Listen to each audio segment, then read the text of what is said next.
Hello friends, welcome to my YouTube channel SP math classes में।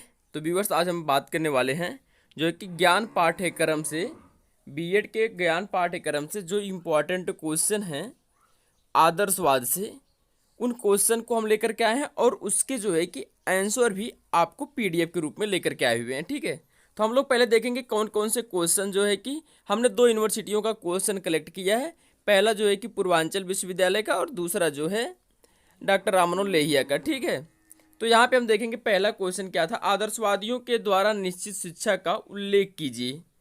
एक question जो है कि पूर्वांचल में 2017 में पूछा गया है और राममनोहर लोहिया में जो है 2019 में पूछा गया है। और दूसरा प्रश्न है, शिक्षा के पाठ्यचर्या के संबंध में प्लेटो के क्या विचार थे। तो अवध में 2020 में पूछा गया है और पूर्वांचल में 2019 में पूछा गया है। तीसरा प्रश्न है, आदर्शवादियों के द्वारा विकसित शिक्षण सामान्य परिचय दीजिए। अवध में 2021 में पूछा गया है और पूर्वांचल में 2017 में पूछा गया है। और क्वेश्चन है अगला, अनुशासन के संदर्भ में आदर्शवादियों के क्या विचार हैं। और अवध में जो है कि पूछा गया है 2017 में और पूर्वांचल में 2021 में पूछा गया है। और आदर्शवादियों के मूल सिद्धांत का विस्तृत व्याख्या कीजिए। ये अवध में 2021 में पूछा गया है और पूर्वांचल में 2016 में पूछा गया है। तो इन सब क्वेश्चन का हम एक ही लेक्चर में जो है कि कवर करने की पूरी कोशिश करेंगे, जिससे कि अगर आप हमारा ये लेक्चर पूरी तरह से देख लेते हैं तो आपका इसी में जो है कि पूरा कवर हो जाएगा। आपको किसी अलग से जो है कि पढ़ने की ज़रूरत नहीं होगी। हम जो है कि इसमें पूरा कवर करेंगे। लगभग ये क्वेश्चन जो भी क्वेश्चन आपको पूछे गए हैं सेक्शन सी में पूछे गए हैं। तो आप लोगों के जो क्वेश्चन पूछे जाते हैं, आप चाहे पूर्वांचल यूनिवर्सिटी से हो चाहे अवध यूनिवर्सिटी से हो, लगभग आपके एक क्वेश्चन तो आपके 8 नंबर में होता है और एक आपके 15 नंबर में, अर्थात आपके 23 नंबर यहाँ से कवर किए जाएंगे। तो हम चलते हैं इसके सॉल्यूशन पे। अब तो पहले हम लोग देखेंगे कि आदर्शवाद की परिभाषा क्या होती है। ठीक है, आदर्शवाद पाश्चात्य दर्शन की प्राचीन विचारधारा है। इसका विकास सुकरात तथा अनेक शिष्य प्लेटो ने किया था। अन्य दार्शनिक में डेकार्ट, कांट, पेस्टोलॉजी, फोब्रेल, कमेनिपस, वार्कली इत्यादि का नाम आता है। इसमें सबसे प्रमुख नाम प्लेटो का आता है। प्लेटो को जो है कि अफलातून भी कहा जाता था। भारतीय आदर्शवाद को मानने वाले दार्शनिकों में स्वामी विवेकानंद, महात्मा गांधी, महर्षि अरविंद और रविंद्रनाथ टैगोर जी आते हैं। ठीक, आदर्शवाद को विवेकवाद, विचारवाद, बुद्धिवाद, अध्यात्मवाद और प्रत्ययवाद भी कहा जाता है। जो आदर्शवाद है इसके जो है कि कई नाम हैं, आदर्शवाद, विवेकवाद, विचारवाद और बुद्धिवाद तथा अध्यात्मवाद और प्रत्ययवाद भी जो है कि कहा जाता है। आदर्शवाद का अर्थ क्या, हम इसको देख लेते हैं। आदर्शवाद का जो अर्थ है हम इसको देख लेते हैं। आदर्शवाद को अंग्रेजी में आइडियलिज्म कहते हैं। ये दो शब्दों से मिलकर के बना है, एक आइडिया और दूसरा इसमें। आइडिया का अर्थ होता है विचार और इसमें का अर्थ होता है बाध्य, अतः इससे विचारवाद भी कहा जाता है। आदर्शवादी दार्शनिक विचारों को सत्य मानते हैं। प्लेटो ने ही चिंतन, विचार, तर्क आदि को महत्व दिया है। आदर्शवाद की परिभाषा क्या, हम लोग इसको देख लेते हैं। आदर्शवाद की परिभाषा क्या है। एडर्म के शब्दों में आदर्शवाद एक अथवा दूसरे रूप में दर्शन के समस्त इतिहास में व्यक्त है। जे.एस. रास के अनुसार इसकी डिफिनेशन क्या है, आदर्शवादी दर्शन के बहुत और विविध रूप हैं, परंतु सभी का आधारभूत तत्व यही है संसार के उत्पत्ति का कारण माना और आत्मा है, वास्तविक रूप से मानसिक चरित्र का रूप है। और आगे देख लेते हैं हम लोग। एंडरसन के अनुसार क्या है डिफिनेशन आदर्शवाद की। आदर्शवाद मनुष्य के आध्यात्मिक पक्ष को बल देता है। इसका कारण है कि आध्यात्मिक मूल्य मनुष्य के जीवन में सबसे महत्वपूर्ण है। आदर्शवादियों का विश्वास है कि मनुष्य इन मूल्यों को अपने सीमित मूल्य से प्राप्त करता है। वो यह मानते हैं कि व्यक्ति और संसार दोनों बुद्धि और अभिव्यक्ति हैं और भौतिक संसार की व्याख्या मन से की जा सकती है। आदर्शवादी के विभिन्न रूप क्या है, हम इसको देख लेते हैं। प्लेटो का आदर्शवादी नैतिक आदर्शवाद कहलाता है। लाइबनिज ने बहुतवादी आदर्शवाद की संकल्पना किया। बर्कले ने आप निष्ठा आदर्शवाद की बात किया, हिंगल ने निरपेक्ष आदर्शवाद की कल्पना किया। अब हम लोग आगे देख लेते हैं कि आदर्शवाद की तत्व मीमांसा क्या है। आदर्शवाद की तत्व मीमांसा क्या है। तो व्यूअर्स, आप अगर चैनल पर पहली बार आए होंगे, चैनल को सब्सक्राइब भी कर लेना। तो हम लोग आगे देखते हैं आदर्शवाद की तत्व मीमांसा क्या है। ठीक, इस एसपी मैथ क्लासेस में आपको संपूर्ण लेक्चर दिए जाएंगे, पूरा हम इसको कंप्लीट कर रहे हैं। तो देख लेते हैं कि आदर्शवाद की तत्व मीमांसा क्या है। आदर्शवादियों के अनुसार यह ब्रह्मांड दो भागों में विभाजित है, विचार जगत और वस्तु जगत। आदर्शवादी जो है कि इस ब्रह्मांड को दो जगत में मानते हैं। पहला क्या मानते हैं कि वस्तु जगत है और दूसरा विचार जगत में है। आदर्शवादियों के विचारों को अनादि अनंत और अपरिवर्तनशील मानते हैं। उनकी दृष्टि में विचारों में एक दैवी और नैतिक व्यवस्था होती है जिसकी सहायता से ईश्वर जगत का निर्माण होता है। प्लेटो ने नैतिक आदर्शवाद की संज्ञा दी। आत्मा को प्लेटो ईश्वर का अंग मानते हैं। आत्मा को जो है कि प्लेटो क्या मानते हैं, ईश्वर का अंग मानते हैं। लाइबनीज ने इस जगत को प्रत्येक एक स्वतंत्र सत्ता पानी है, इसलिए इनकी विचारधारा को बहुत्ववादी विचारधारा कहा गया है। वर्नले ने क्या कहा इसके में, वर्नले ने कहा है कि कोई भी वस्तु गुणों का समूह होते हैं और गुणों के ही प्रतीक होते हैं।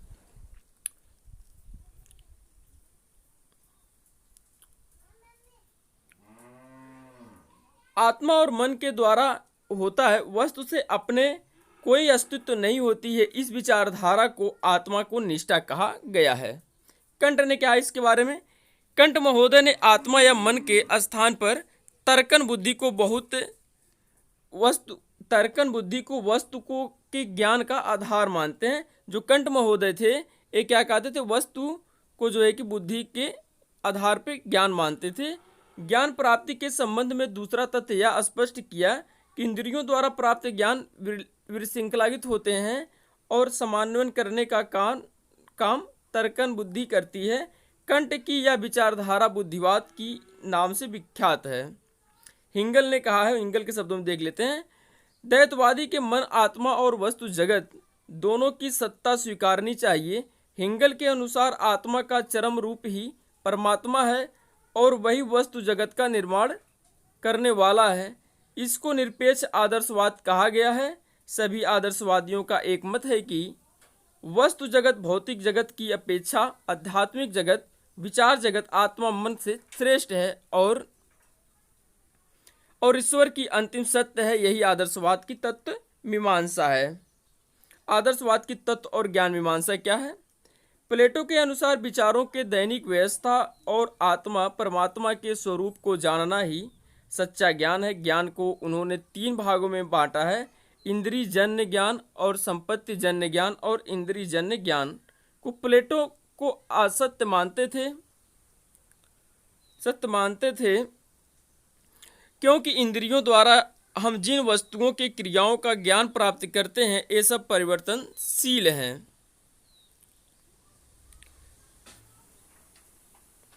सम्मति जन्य ज्ञान अनुमान पर आधारित होते हैं और अनुमान सही भी हो सकता है और गलत भी हो सकता है, लेकिन चिंतन जन्य ज्ञान सत्य होता है और यह विचारों के रूप में प्राप्त होता है। इस ज्ञान की प्राप्ति के लिए प्लेटो ने नैतिक बल एवं विवेक शक्ति का महत्वपूर्ण माना है। आदर्शवाद के मूल्य और आचार मीमांसा क्या है। आदर्शवाद के मूल्य और आचार मीमांसा हम लोग देख लेते हैं। प्लेटो के अनुसार मनुष्य जीवन का अंतिम उद्देश्य आत्मानुभूति होता है। आत्मानुभूति के लिए तीन सनातन मूल्यों सत्यम, शिवम और सुंदरम की प्राप्ति आवश्यक है। इन मूल्यों की प्राप्ति के लिए नैतिक जीवन जीना जरूरी है। मनुष्य के चार सद्गुणों का होना अति आवश्यक है। ये सद्गुण आत्मा के गुण हैं, संयम, धैर्य, ज्ञान और न्याय। इन्हीं के कारण मनुष्य सत्यम, शिवम और सुंदरम की प्राप्ति करते हैं।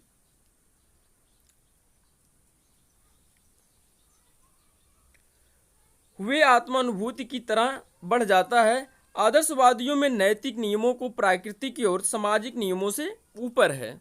आदर्शवाद की परिभाषा क्या है। अब आदर्शवाद पाश्चात्य दर्शन की वह विचारधारा है जो इस ब्रह्मांड को ईश्वर के द्वारा निर्मित मानती है और वस्तु जगत की अपेक्षा अध्यात्म जगत श्रेष्ठ है। यह ईश्वर को अंतिम सत्य और आत्मा को ईश्वर का अंग मानती है और यह प्रतिपादन करती है कि मनुष्य जीवन का अंतिम उद्देश्य है और मनुष्य का अंतिम उद्देश्य लक्ष्य अनुभूति करते हैं, जिसमें आध्यात्मिक जीवन तथा शाश्वत मूल्यों एवं नैतिक नियमों के पालन द्वारा प्राप्त किया जाता है। आदर्शवाद के मूल्य सिद्धांत क्या है, इसको देख लेते हैं। यह ब्रह्मांड द्वारा ईश्वर से निर्मित होती है। भौतिक जगत से अपेक्षा आध्यात्मिक जगत श्रेष्ठ है। आत्मा एक आध्यात्मिक तत्व है। परमात्मा सर्वश्रेष्ठ आत्मा है। मनुष्य संसार के सर्वश्रेष्ठ रचना है। मनुष्य का विकास उसके आध्यात्मिक और आध्यात्मिक शक्तियों पर निर्भर करता है। छठवां है, मनुष्य जीवन का अंतिम उद्देश्य आत्मानुभूति अर्थात ईश्वर की प्राप्ति है। सातवां है, आत्मानुभूति अर्थात ईश्वर की प्राप्ति के लिए सत्यम शिवम सुंदरम की प्राप्ति आवश्यक होती है। आठवां, आध्यात्मिक मूल्यों की प्राप्ति के लिए नैतिक आचरण आवश्यक माने जाते हैं। आदर्शवाद और शिक्षा क्या है, यहाँ से आपके जो है कि कभी कभी 8 नंबर में क्वेश्चन बन जाता है, केवल इतना ही पूछ लेता है आदर्शवाद और शिक्षा क्या है। लेकिन जो हम कवर कर रहे हैं, जितने क्वेश्चन आपको दिखाए थे उसका सेक्शन सी कवर कर रहे हैं। शिक्षा आदिकाल से विभिन्न दर्शनों के विचारधारों से प्रभावित होती चली आ रही है, किंतु इस पर सबसे अधिक प्रभाव आदर्शवाद का पड़ा। प्रमुख आदर्शवादी प्लेटो के अनुसार शिक्षा का कार्य मनुष्य के शारीरिक और आत्मा को वह पूर्णता प्रदान करना है जिससे कि वह योग्य है। हर्बर्ट के अनुसार क्या है, शिक्षा वह प्रक्रिया है जिसके द्वारा सद्गुणों की प्राप्ति होती है। अर्थात आदर्शवादियों के अनुसार शिक्षा की एक चेतना और बौद्धिक प्रक्रिया है जो कि बालक के सद्गुणों का विकास कर उन्हें प्राकृतिक प्राणी से आध्यात्मिक प्राणी बनाता है।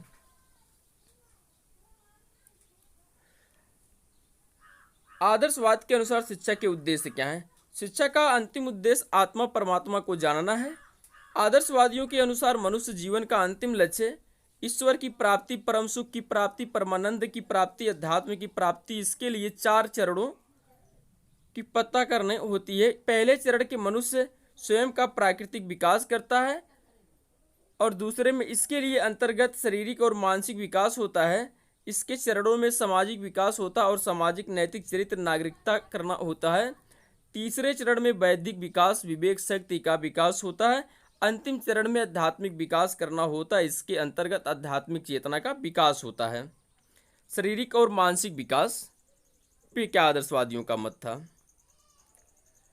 शारीरिक और मानसिक विकास, सामाजिक और सांस्कृतिक विकास, नैतिक और चारित्रिक विकास, राज्य के निर्माण पे विशेष निर्माण करते थे, श्रेष्ठ नागरिक का निर्माण, बौद्धिक तथा विवेक शक्ति का निर्माण, आध्यात्मिक चेतना का विकास। आदर्शवादियों के अनुसार शिक्षा और पाठ्यचर्या क्या है, इसको हम लोग देख लेते हैं, क्योंकि जो क्वेश्चन बनता है उसी को लिखा है हमने जो है कि लिए हैं।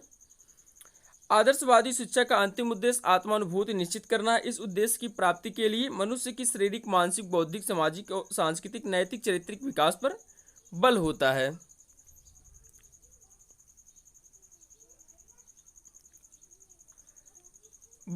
और इसकी प्राप्ति के लिए भाषा, साहित्य, धर्मशास्त्र, नित्य शास्त्र की प्रयुक्त अन्य विषयों की गौण स्थान देते हैं।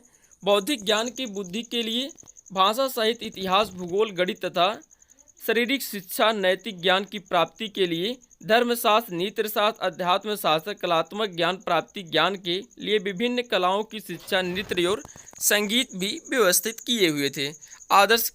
आदर्शवाद के अनुसार शिक्षण विधियाँ क्या हैं।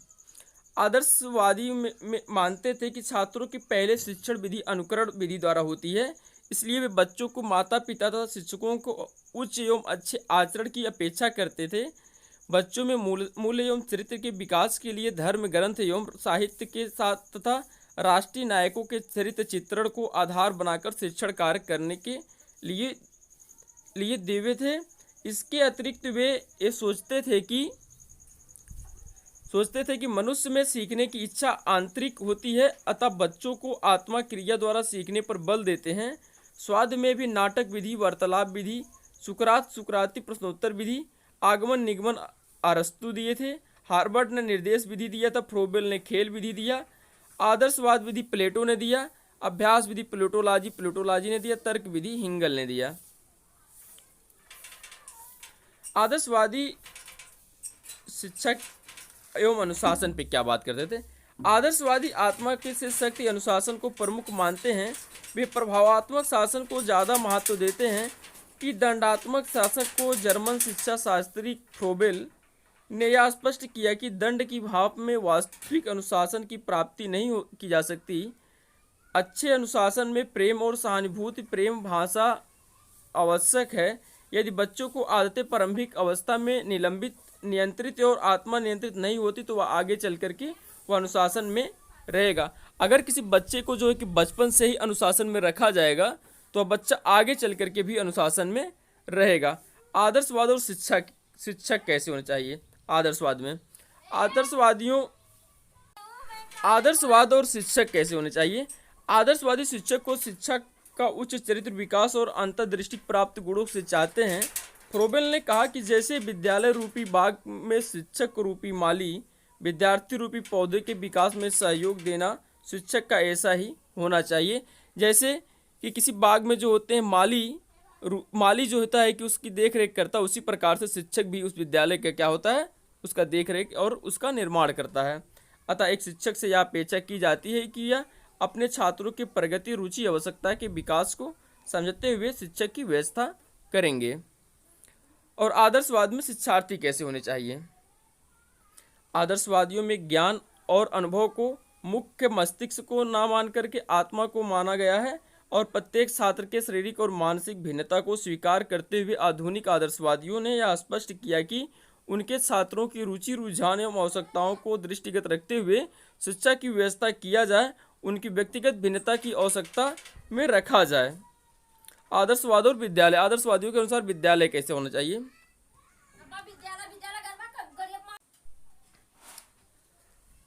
आदर्शवाद और विद्यालय कैसा होना चाहिए? आदर्शवादियों के अनुसार विद्यालय एक स्थान पर होना चाहिए और उसमें संचालन इस प्रकार किया जाना चाहिए कि जिससे छात्रों का रुझान उच्च सामाजिक आदर्शों एवं आध्यात्मिक मूल्यों की ओर हो सके। जहां पर छात्र एवं शिक्षक आप अनुशासन का पालन करते हों, विद्यालय प्रवेश उच्च नैतिक गुणों का आध्यात्मिक मूल्यों का होना चाहिए। आदर्शवाद और शिक्षा के अन्य पक्ष क्या हैं? जन शिक्षा पर ये लोग जोर देते थे। आदर्शवाद शिक्षा की देन का मूल्यांकन हम लोग करेंगे इसके संबंध में। इसके गुण क्या हैं और इसके अवगुण क्या हैं? कोई भी चीज़ होता है तो कुछ उसके जो होते हैं लाभ होते हैं तो कुछ ही उसके क्या होते हैं हानि। तो जैसे आदर्शवाद शिक्षा देने का मूल्यांकन क्या है, पहले हम गुण पे देख लेते हैं, उसके बाद अवगुण पढ़ेंगे। ठीक है, तो गुण पहला क्या होना चाहिए? उत्तम चरित्र का निर्माण करता है। दूसरा क्या है? शिक्षा के उद्देश्य का निर्धारण करता है। तीसरा क्या? बालक के सर्वांगीण विकास हेतु बौद्धिक कलात्मक नैतिक विषयों पर गुण देते हैं। और चौथा क्या? दंडात्मक अनुशासन का विरोध करता है। और अवगुण क्या है इसके? आदर्शवादियों ने दूरस्थ भविष्य ज़्यादा जोर देते हैं, वर्तमान की समस्याओं पर ध्यान नहीं देते हैं। आदर्शवादी शिक्षा का उद्देश्य अमूर्त और सूक्ष्म है। तीसरा है आदर्शवादियों ने शिक्षक को ज़्यादा महत्व दिया है। चौथा, स्पष्ट शिक्षण विधि प्रतिपादन नहीं किया गया है। और पांचवा एक स्त्री शिक्षा दास शिक्षा, इसके लिए विशेष जोर नहीं दिया गया है। तो हम आशा करते हैं जो है कि हमारे इस एसपी मैथ क्लासेस के यूट्यूब चैनल के माध्यम से आप सभी छात्रों को जो जानकारी दिया गया, जो बताया गया, आपके लिए जो है कि एग्ज़ाम के लिए काफ़ी महत्वपूर्ण साबित होगा। तो व्यूअर्स, अगर चैनल पर पहली बार आए हुए हैं तो चैनल को सब्सक्राइब कर लेना और बेल आइकन को प्रेस कर लेना और अपने मित्रों के पास में शेयर कर देना जो छात्र बीएड कर रहे हैं, क्योंकि इतना मेहनत करके बनाए हुए हैं तो इसका हमें भी कुछ इसका प्रॉफिट होना चाहिए। ठीक है, तो हम आशा करते हैं। तब तक के लिए जय हिंद, जय भारत।